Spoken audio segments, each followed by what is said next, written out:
This is an incredible message that should have been sent many years ago by the Obama administration. I think they made the right call in terms of doing something proportional, something relatively immediate, something that connects very much with the chemical strike itself.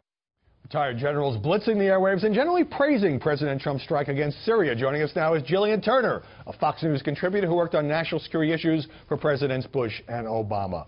When all these retired generals come on the air and say this is a great move, and it may be a great move, it makes me nervous because they and so many others sold the press on how the invasion of Iraq would essentially be a cakewalk. Yeah, and it's good for the media in general to have a healthy dose of skepticism when we get into these kinds of kinetic operations. What I would say in this instance, however, is I think the administration has been 100% clear about the fact that this, again, was a very limited engagement. This is a direct response and retaliation for those chemical attacks. This is not, the launch of a new ground war. This is not even the launch of a new wave of airstrikes in the country. Having worked for two presidents, you know how the initial media praise after military action, Bush in Iraq, Obama in Afghanistan and Libya and maybe elsewhere, can quickly turn critical.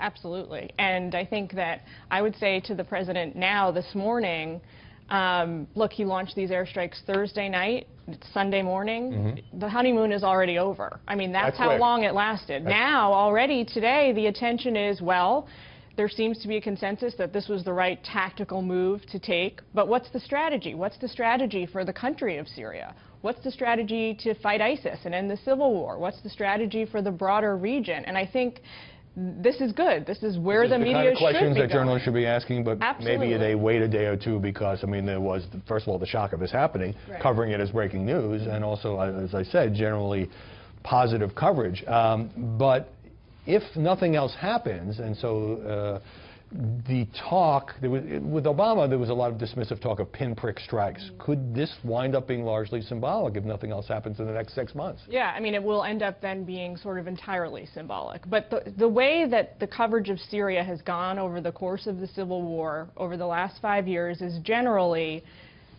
we focus on what the United States and the international community's military role is. And then every once in a while, when something gets particularly egregious, we comment on the civilian humanitarian situation inside the country. Remember, a few months ago, everybody was talking about Aleppo for like a day and a half.